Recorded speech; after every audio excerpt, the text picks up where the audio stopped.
A millionaire CEO gave his cleaning lady an impossible engineering task that his entire team of PhDs couldn't solve. What she did in just 60 seconds didn't just solve the problem, it shattered everything he believed about intelligence, success, and the invisible people he'd been overlooking his entire life. Before we begin, I'd love to know, where are you watching from right now? Drop your city and country in the comments below. It's incredible to see our Deep Stories family growing across the globe. If you believe that brilliance can be found in the most unexpected places, that everyone has a story worth knowing, and that true intelligence has nothing to do with job titles or degrees, hit that subscribe button right now. This is Daniel and Sophia's story, a tale of hidden genius, devastating loss, and discovering that sometimes the smartest person in the room is the one everyone's been ignoring. Let's begin.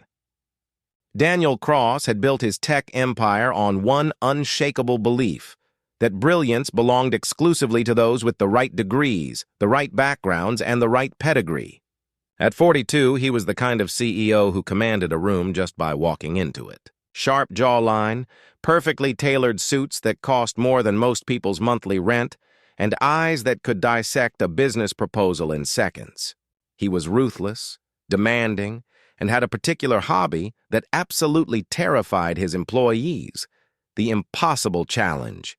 Every single month, like clockwork, Daniel would present his executive team with what he called innovation tests. These weren't your typical business problems. These were complex engineering puzzles, mathematical nightmares, problems that supposedly had no solution. He'd offer $50,000 to whoever could crack it. But it was never really about the money. It was about power. It was about watching his Harvard and MIT graduates squirm in their expensive chairs, about reminding everyone in that boardroom that despite all their credentials and accomplishments, he was always the smartest person in the room. His corner office on the 40th floor was a monument to success. Floor-to-ceiling windows overlooking the city, modern art that cost six figures, a desk made from reclaimed wood that had once been part of a historic building. Everything about Daniel's world was designed to impress, to intimidate, to remind everyone who entered of the hierarchy. And he sat firmly at the top of that hierarchy, looking down at everyone below. At the very bottom of that hierarchy, so far down she might as well have been invisible, was Sophia Rivera. For 3 years, Sophia had cleaned the executive floors of Cross-Tech Industries. She arrived at exactly 10 p.m. every night when the offices were empty and silent. She pushed her cleaning cart through the marble hallways, her footsteps echoing softly in the darkness. She wore a simple teal uniform with coral trim, kept her dark hair tied back in a practical ponytail, and had perfected the art of being invisible. Not just physically invisible, emotionally invisible. She'd trained herself to become a person who took up no space, made no sound, left no impression on anyone's memory. The executives who worked late would walk right past her without a glance. Sometimes they'd leave their coffee cups on desks, their papers scattered everywhere, their whiteboards covered in half-finished ideas. Sophia would clean it all up, restore order to their chaos, and disappear before dawn like she'd never been there at all. But here's what nobody knew, what nobody could have possibly guessed. That woman in the teal uniform, the one everyone ignored, the one whose name most employees couldn't even remember, she had once been one of NASA's most promising aerospace engineers, Dr. Sophia Rivera. 2 PhDs, one in aerospace engineering, one in applied mathematics. She'd worked on calculations for Mars mission trajectories. She'd been in rooms with the brightest minds in the world, solving problems that would determine humanity's future in space. She'd published papers that other scientists referenced. She'd been brilliant, ambitious, unstoppable. And then 5 years ago, everything shattered. It was a Tuesday. Sophia remembered that detail with painful clarity. It had been a Tuesday. She'd been working on a critical deadline, a calculation that couldn't wait. Her daughter Emma had called from school, asking when Mommy was coming to pick her up. "Soon, baby," Sophia had said, eyes never leaving her computer screen. "Mommy just needs to finish this one thing. Mrs. Chen will pick you up today, okay?" Emma was 8 years old. She loved butterflies and wanted to be an astronaut just like her mom. She had her mother's dark eyes and her father's bright smile. She was everything good in Sophia's world. The accident happened at 3:47 p.m., a driver running a red light, Mrs. Chen's car with Emma in the back seat. The impact was instantaneous. Emma never suffered, the doctors said, as if that was supposed to make it better. Sophia had been finishing her calculation when she got the call. She'd actually felt proud of herself for solving the problem. She'd been smiling when her phone rang.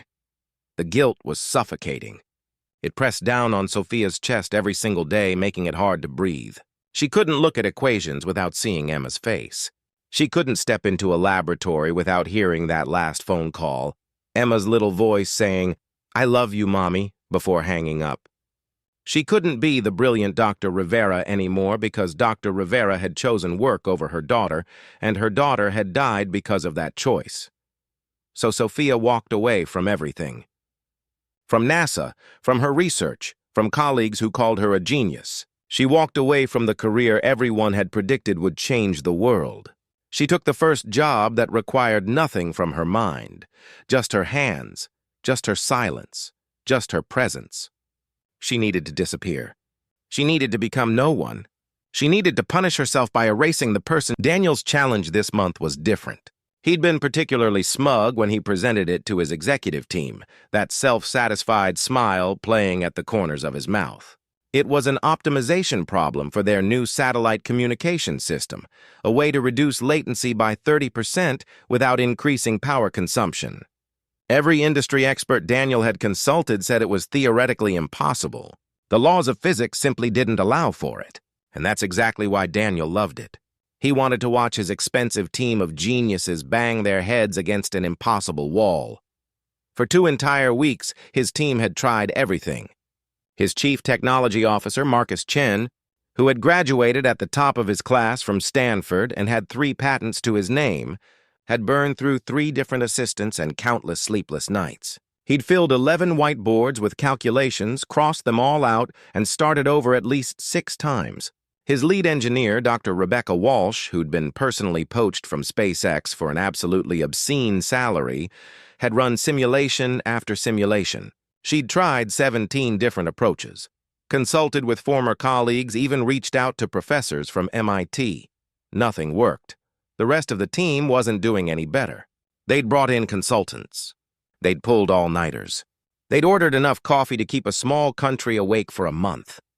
The conference room looked like a war zone, empty energy drink cans, crumpled papers, whiteboards covered in crossed-out equations, the physical evidence of intellectual defeat. Even Daniel himself had spent hours on the problem, though he'd never admit to anyone that he couldn't solve his own challenge. He'd sit in his office late at night, staring at the equations, feeling that uncomfortable itch of a problem that wouldn't yield. It bothered him more than he wanted to acknowledge. The deadline was tomorrow morning. $50,000 was on the line, but more importantly, so was everyone's pride.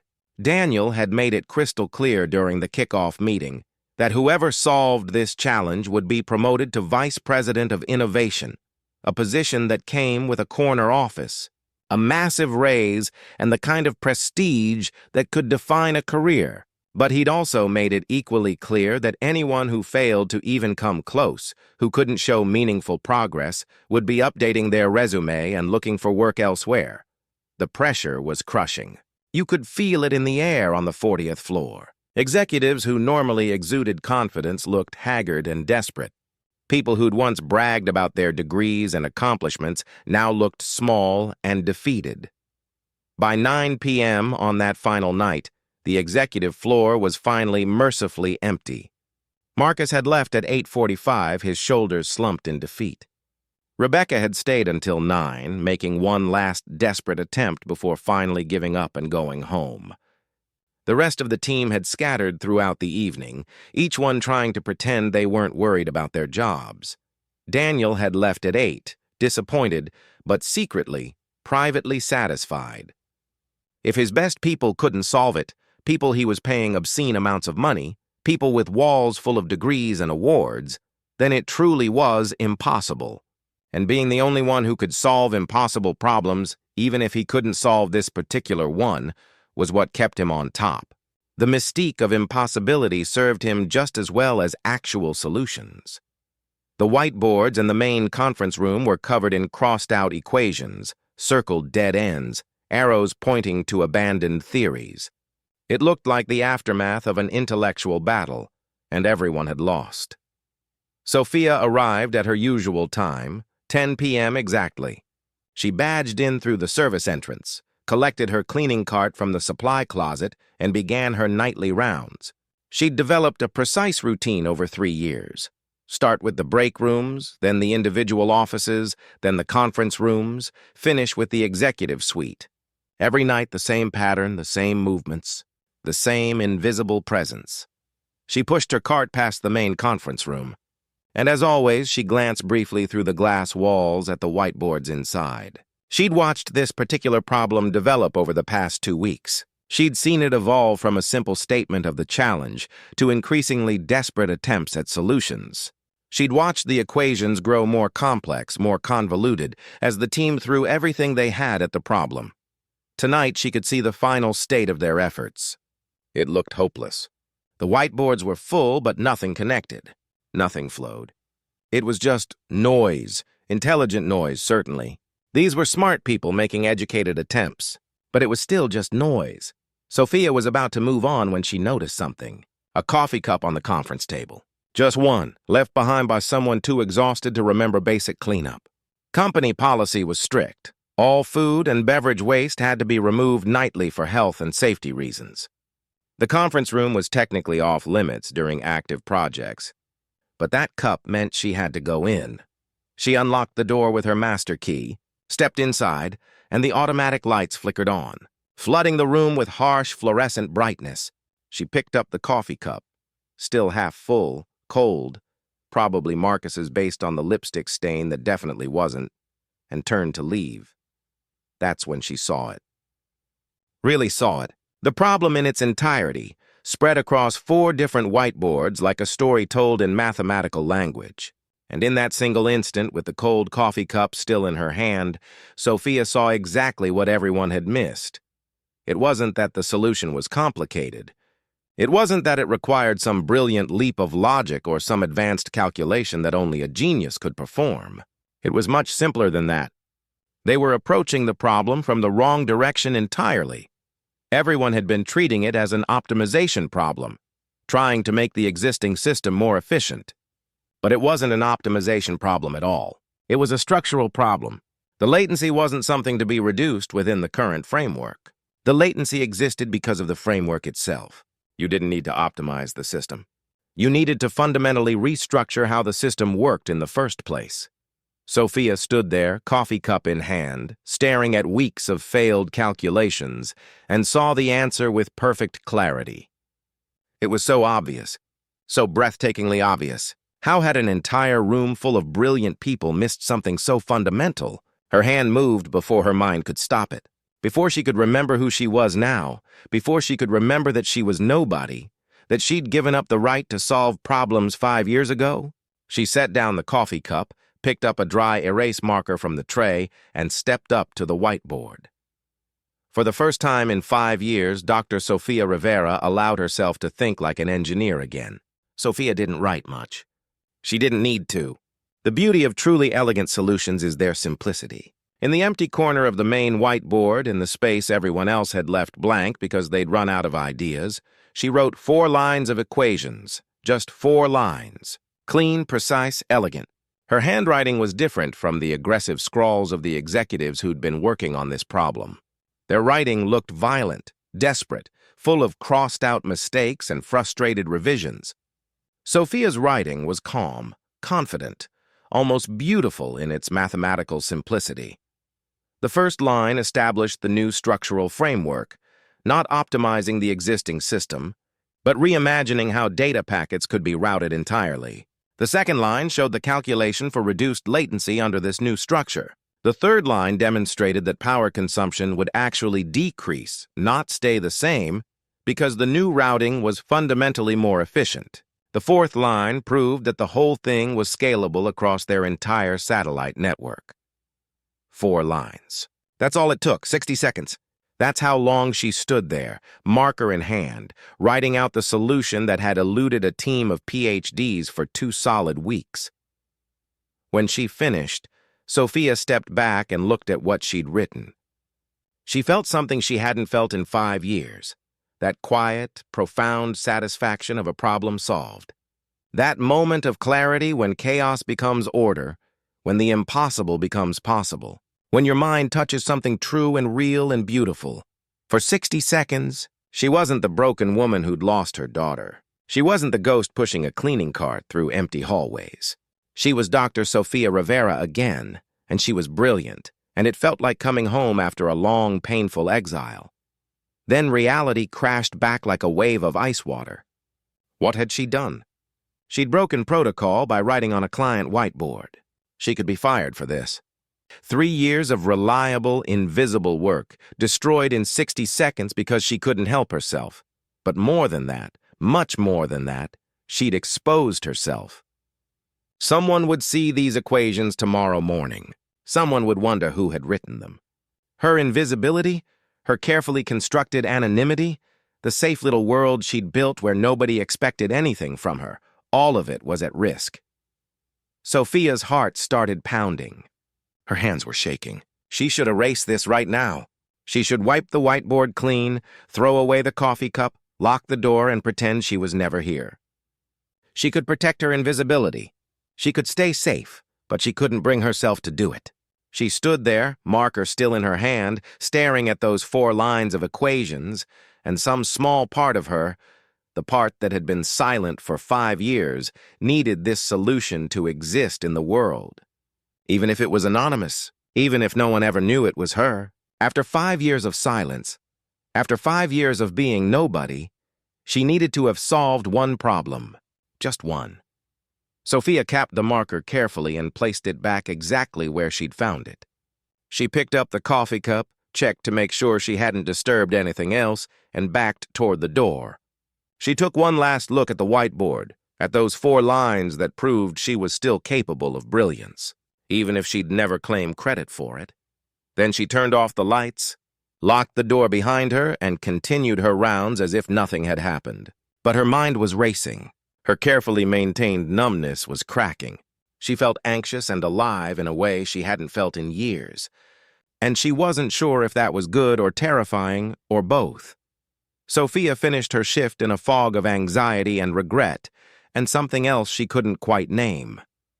Every few minutes, she'd think about going back to that conference room and erasing what she'd written, but every time something stopped her. Some small, stubborn part of her that refused to let that solution disappear.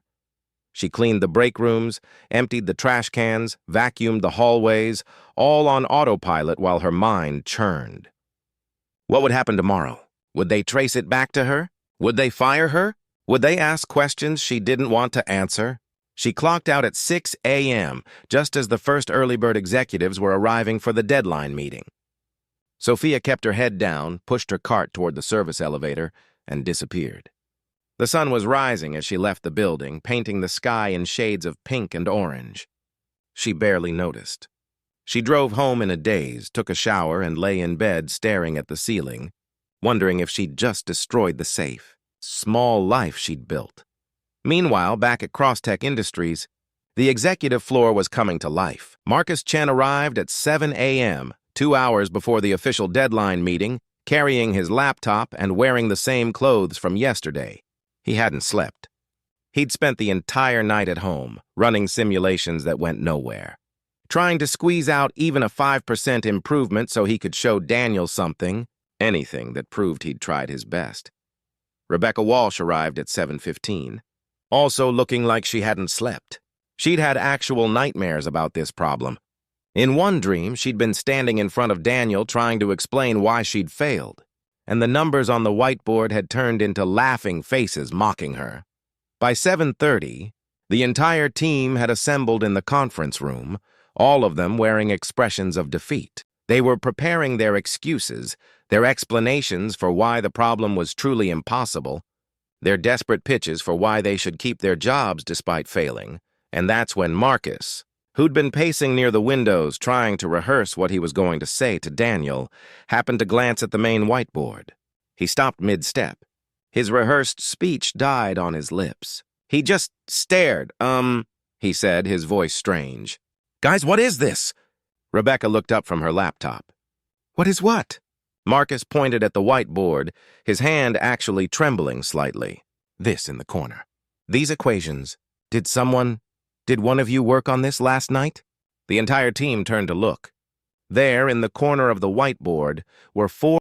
Daniel arrived at 7:30 exactly, carrying his usual morning coffee, dressed in another perfectly tailored suit, prepared to deliver the news that no one had solved his impossible challenge. He was actually looking forward to it in a twisted way.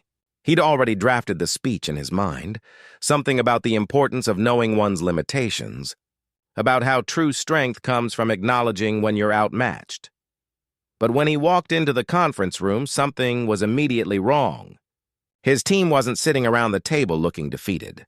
They were all standing at the whiteboard, clustered together, talking excitedly over each other like students who'd just discovered something remarkable. "What's going on?" Daniel's voice cut through the excited chatter like a knife. His entire team turned to look at him. Marcus stepped forward, his face flushed with something between excitement and confusion. "Sir," Marcus said, "someone solved it. These equations in the corner of the whiteboard, they're not from any of us. But I've been checking the math for the past 20 minutes. Sir, it's correct. This is the solution." Daniel's carefully maintained composure cracked for just a moment. He set his coffee down with deliberate care and approached the whiteboard. The equations were written in handwriting he didn't recognize, too careful, too precise. None of his aggressive, ego-driven executives wrote like this. This handwriting looked almost gentle, but the content was anything but gentle. Daniel's eyes scanned the 4 lines of equations and he understood immediately. He'd been working on this problem for days, had internalized every aspect of it. He could see in an instant that whoever wrote this had solved it. More than solved it, they'd made it look easy. They'd approached the problem from a completely different direction, one so obvious in hindsight that Daniel felt a flash of anger at himself for missing it. This wasn't just a solution. This was elegant. This was the work of someone who didn't just understand the math, but understood the underlying principles at a level that surpassed anyone in this room, including him. "Who wrote this?" Daniel's voice was dangerously quiet. Marcus pulled up the security access log on his tablet. "The last person to badge out last night was me, sir. At 9:15 p.m. The room was locked after that, according to the system. No one had badge access until security unlocked it this morning at 6 a.m. for the cleaning crew. Then how did this get here?" Daniel was staring at the equations like they were a personal insult. Someone had walked into his building, solved his impossible problem, and made his entire executive team look like amateurs. And he had no idea who. "Pull the security footage," he ordered, his tone leaving no room for discussion. "Every camera on this floor from 9 p.m. until 6 a.m. I want to know who wrote this. I want to know right now." His security team moved fast when Daniel used that tone. They had the footage pulled up within 30 minutes, scanning through hours of empty hallways and locked doors. The timestamp showed 11:23 p.m. when something finally happened. A woman in a teal cleaning uniform entered the frame, pushing her cart down the hallway. She stopped at the conference room door, seemed to hesitate for a moment, then unlocked it with what looked like a master key and went inside. "Zoom in," Daniel commanded, leaning closer to the screen. The footage showed the woman inside the conference room now, picking up something from the table. A coffee cup, probably. Then she paused, standing perfectly still, staring at the whiteboards. Just standing there for what felt like a long time. 30 seconds. 40. Like she was reading a book written in mathematics. Then she moved to the whiteboard. She picked up a marker. And she started writing. The angle wasn't perfect. The camera was positioned for security, not for capturing whiteboard work, but they could see her arm moving in quick, confident strokes. No hesitation, no crossouts. She wrote for exactly 63 seconds according to the timestamp, then stepped back, looked at her work for a moment, carefully replaced the marker, picked up the cleaning supplies, and left the room. Rewind to when she enters the frame. Zoom in on her badge. The security officer enhanced the image. The name on the badge read Sofia Rivera, employee number 7734, janitorial services. 3 years with the company. Daniel stared at the screen in complete disbelief. His cleaning lady, the woman who'd been emptying his trash can every single night for 3 years. The person so invisible he couldn't recall ever actually looking at her face. That woman had just solved an engineering problem that stumped his entire team of PhDs. People he'd recruited from the top universities. People he was paying obscene salaries. "Find her," Daniel said, his voice quiet, but with an edge that made everyone in the room immediately start moving. "I want her in my office today. I want her here now." Marcus was already pulling up employee records. "Sir, she works night shift. 10 p.m. to 6 a.m. She's probably at home sleeping right now. I don't care. Call her. Wake her up. Tell her I need to see her immediately. Tell her it's urgent." Daniel was still staring at the screen. At the freeze frame of Sofia Rivera standing at the whiteboard, marker in hand, solving his impossible problem like it was nothing. Sofia was indeed at home, lying in bed but definitely not sleeping. She'd been staring at her ceiling for hours, replaying the events of last night in her mind, wondering if she'd just ruined everything. When her phone rang and the number showed Crosstech Industries, her heart dropped into her stomach. "Ms. Rivera?" The voice on the other end was professional but urgent. "This is Marcus Chen, Chief Technology Officer at Crosstech. I'm calling on behalf of Mr. Cross. He needs you to come to the office immediately. We need to discuss something that happened last night." Sofia's hands were shaking as she ended the call. This was it. She was going to be fired for touching a client whiteboard.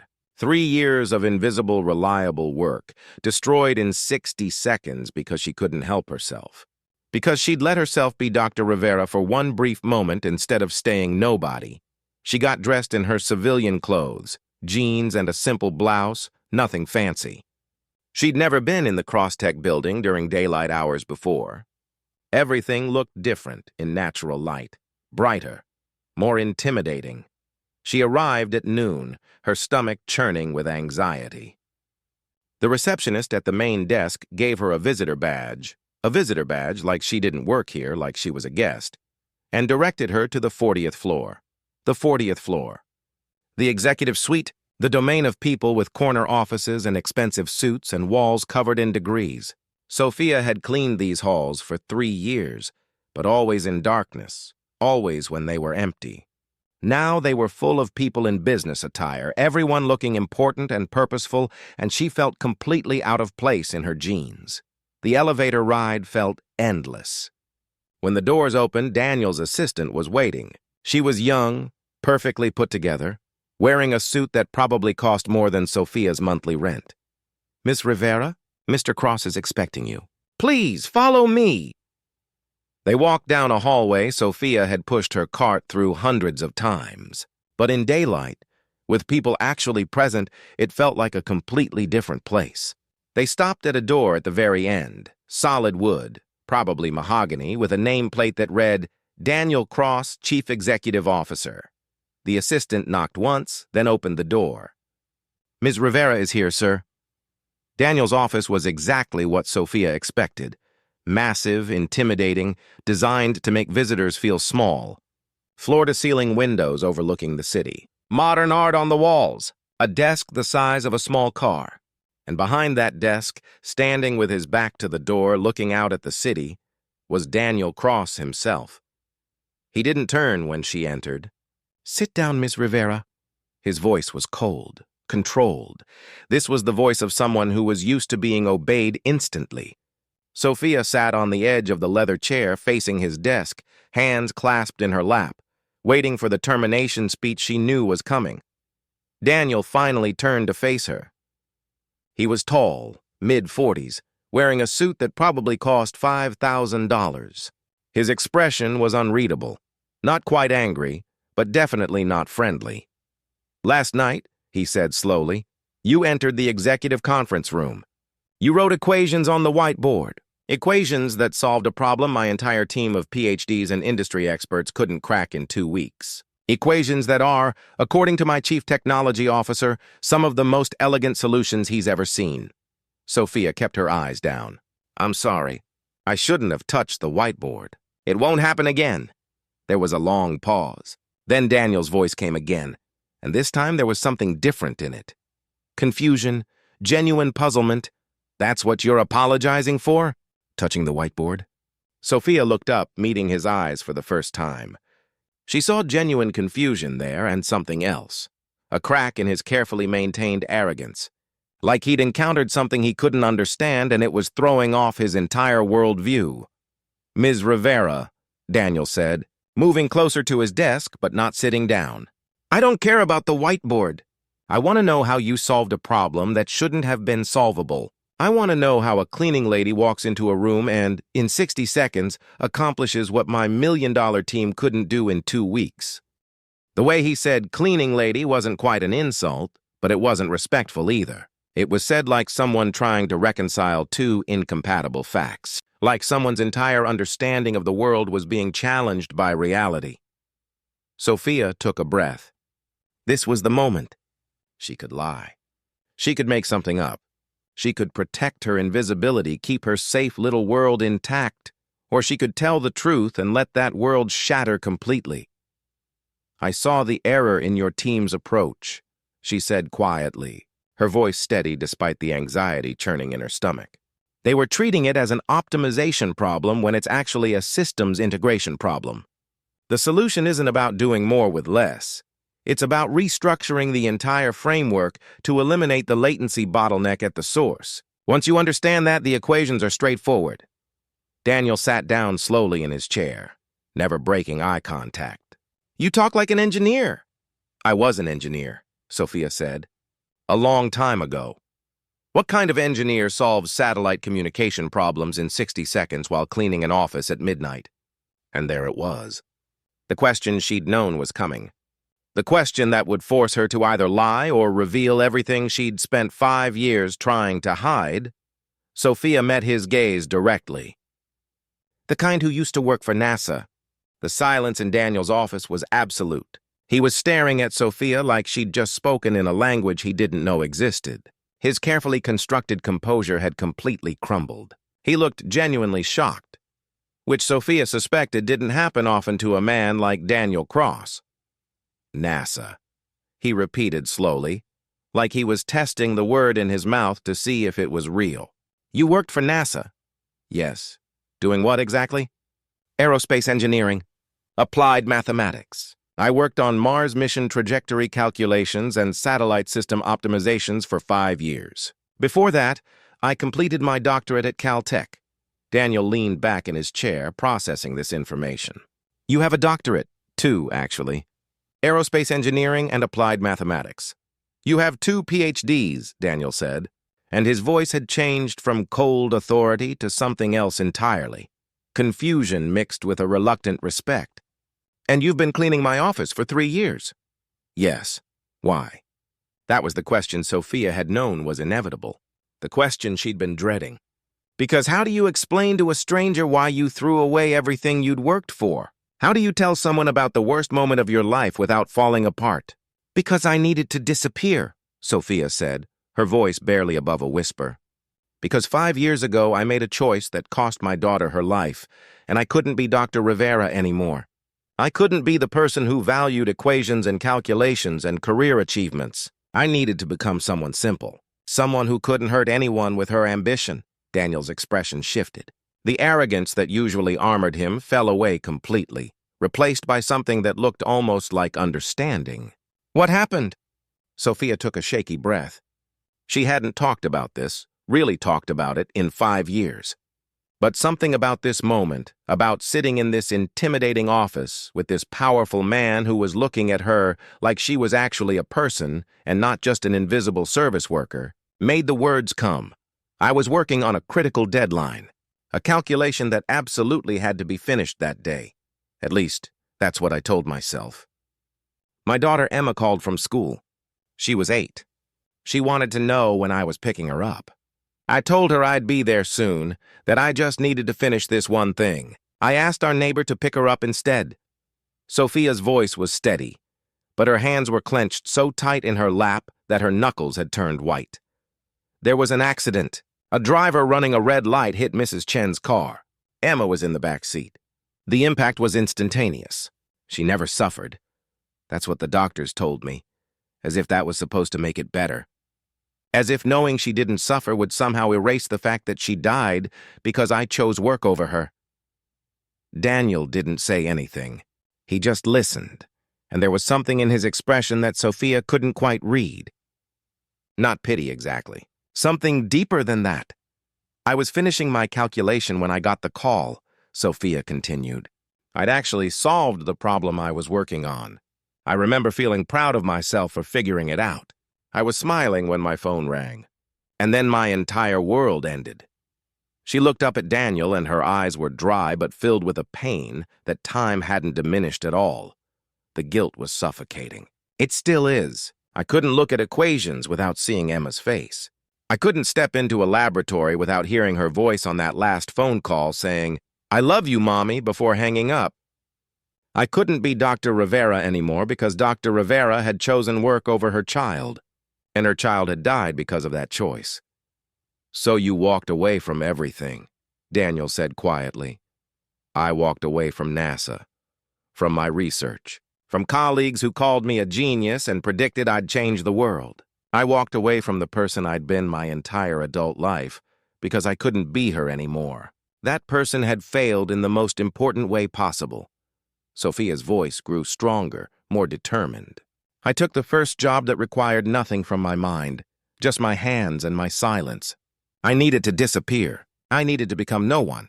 I needed a job where nobody would look at me or expect anything from me or ask me to be brilliant. I needed to punish myself by erasing everything I'd accomplished." "So you became a cleaning lady," Daniel said, and there was no judgment in his voice now, just understanding. "I became invisible. For 3 years it worked. I pushed my cart through these hallways every night and felt nothing. The numbness was almost comfortable. I didn't have to think. I didn't have to be brilliant. I didn't have to carry the weight of potential or ambition or achievement. I could just exist in this small, safe space where nobody wanted anything from me. Until last night," Daniel said. "Until last night," Sophia agreed. "I should have just picked up the coffee cup and left. But I saw your team's work on the whiteboard, and I couldn't help myself. Just for 60 seconds, I let myself be Dr. Rivera again. And now," she gestured at the office around them. "Now here I am about to be fired for breaking protocol." Daniel was quiet for a long moment. Then he stood up and walked to the windows, looking out at the city below. When he spoke, his voice was different, softer, more thoughtful than Sophia had ever heard it. "I'm not firing you," he said finally. "I'm offering you a job, Chief Innovation Officer. You'd lead our entire research and development division. $200,000 base salary plus significant equity. You'd have a team of engineers reporting to you, engineers with credentials from MIT and Stanford and Caltech. You'd have unlimited resources and full authority to restructure our approach to satellite systems and any other problems you want to tackle." Sophia shook her head immediately. A reflex action. "I can't," Daniel turned to face her. "Can't or won't. Both." She stood up, preparing to leave, to run back to her safe, small world before this conversation destroyed her completely. "Mr. Cross, I appreciate the offer. I really do. But I'm not that person anymore. I gave up engineering for a reason. I don't want to go back to being Dr. Rivera. I can't go back. Even though you're clearly still brilliant at it," Daniel challenged. "Even though you solved in 1 minute what my team couldn't solve in 2 weeks? Even though that mind of yours is obviously still working at full capacity whether you want it to or not?" "Especially because of that," Sophia said, and her voice had an edge of desperation now. "That's exactly the problem. When I'm working on something complex and fascinating, I lose track of everything else. Time doesn't exist. People don't exist. Priorities shift until the only thing that matters is solving the problem. That's what killed my daughter. My ability to focus so completely on intellectual challenges that nothing else matters. I can't let myself go back to that. I won't." Daniel moved around his desk to face her directly, no barriers between them now. His voice was gentle but firm. "What if I told you that watching you solve that problem in 60 seconds and then walk away taught me more about intelligence and priorities than my entire education?" "I'd say you're trying to manipulate me into accepting your offer," Sophia replied. "Maybe, Daniel admitted with a slight smile. But I'd also be telling the truth. Do you know what I do, Ms. Rivera? I test people. I give them impossible problems and watch them fail, and it makes me feel superior. It validates my sense that I'm special, that I'm smarter than everyone else. It's how I maintain power and status in my own mind. He ran a hand through his hair, a gesture that seemed uncharacteristically uncertain. But you know what you did? You solved my impossible problem like it was nothing, and then you walked away like it didn't matter. Like your job mopping floors was just as valuable as saving my company millions of dollars and potentially revolutionizing our entire satellite network. You didn't need recognition. You didn't need to prove anything. You just solved the problem and moved on. Because it doesn't matter, Sophia said firmly. The problem, the solution, the recognition, none of it matters compared to being a decent human being. That's something you should have learned without needing a cleaning lady to solve your equation. The words hung in the air between them. Daniel realized he was being called out by someone who had every reason to resent him, someone he'd ignored for 3 years, someone whose job he'd probably looked down on without even thinking about it, but who instead was simply stating a truth he'd spent his entire career avoiding. You're absolutely right, Daniel said, and the admission seemed to cost him something. I've spent my whole life believing that people's value is determined by their credentials, their titles, their visible achievements. And I've surrounded myself with people who validate that belief because they all have the same prestigious pedigrees I do. He walked back to the windows. But in 1 minute, you made every expensive degree in this building irrelevant.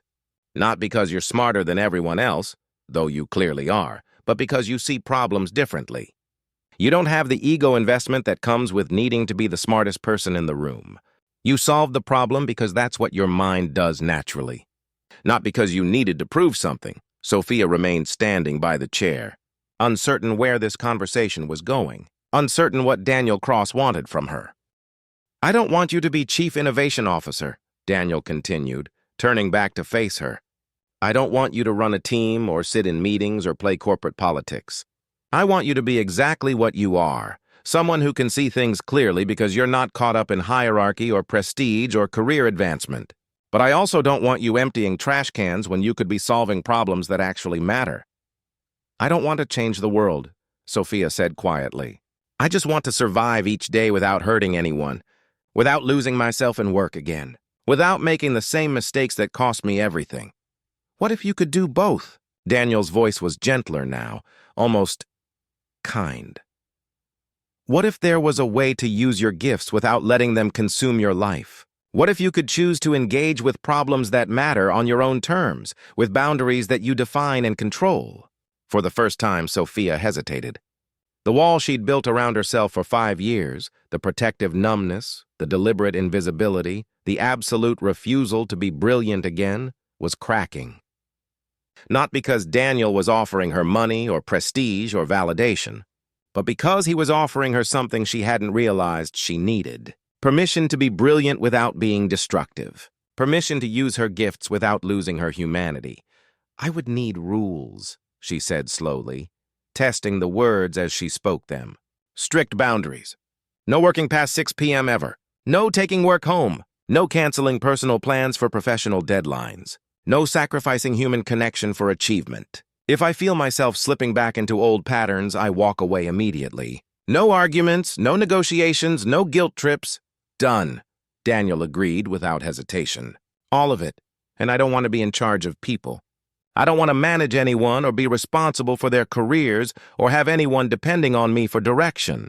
I can't handle that kind of responsibility. What if you were an independent consultant? Daniel proposed.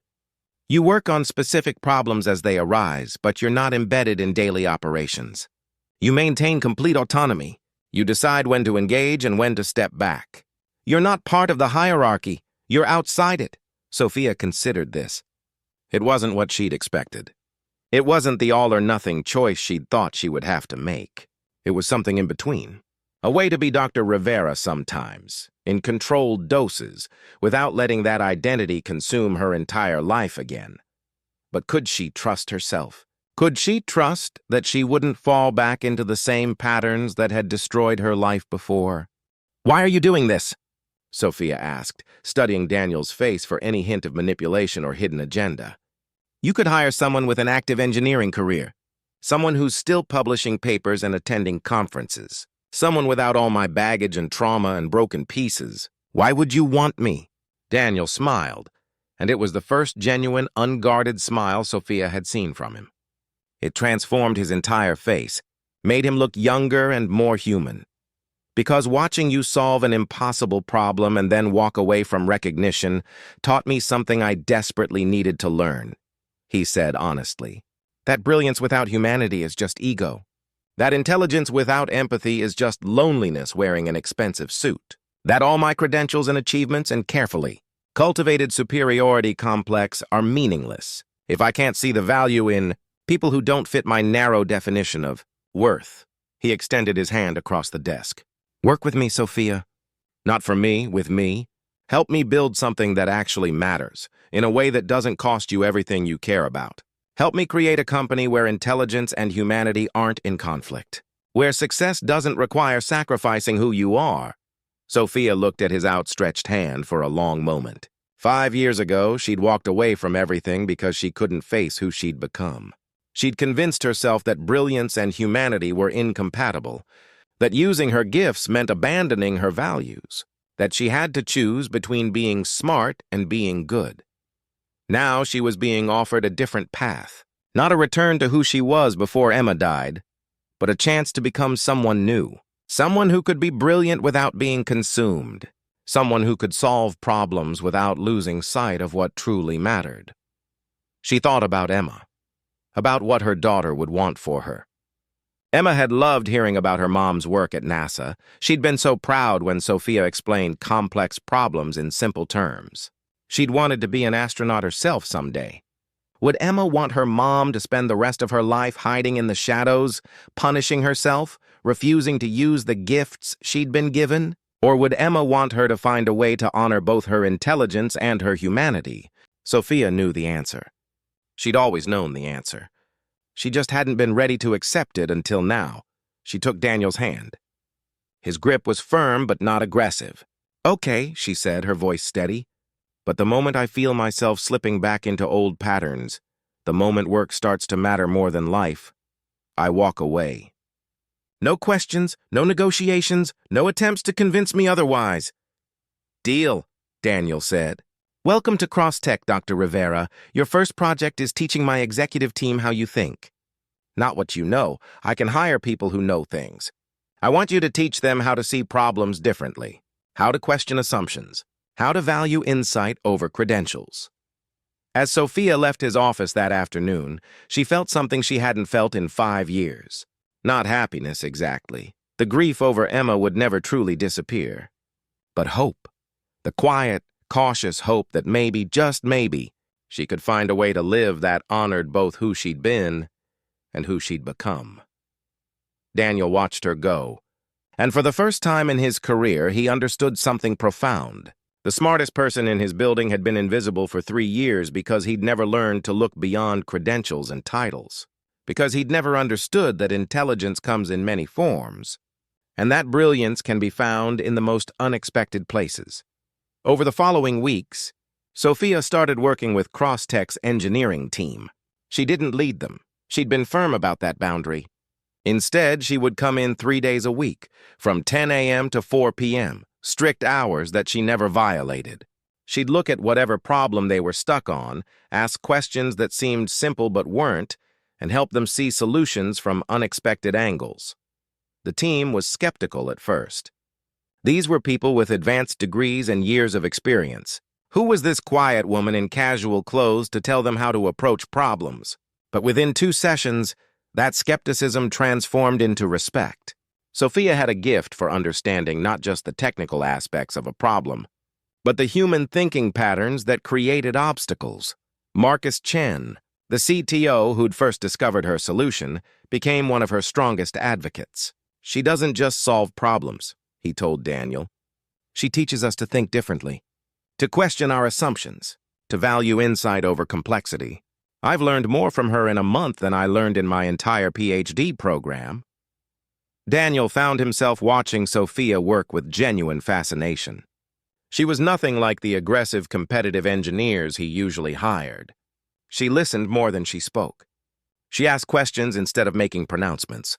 She made people feel intelligent rather than intimidated. And somehow, problems that had seemed impossible would simply resolve. Not through brilliant displays of mathematical acrobatics, but through clear thinking and human understanding. But the most remarkable thing was watching Sophia rebuild herself. She maintained her boundaries religiously. 6 p.m. meant 6 p.m., no exceptions. She never took work home. She never canceled personal plans for deadlines. And slowly, gradually, Sophia started to allow herself to be brilliant again without letting it consume her. She started attending support groups for grieving parents.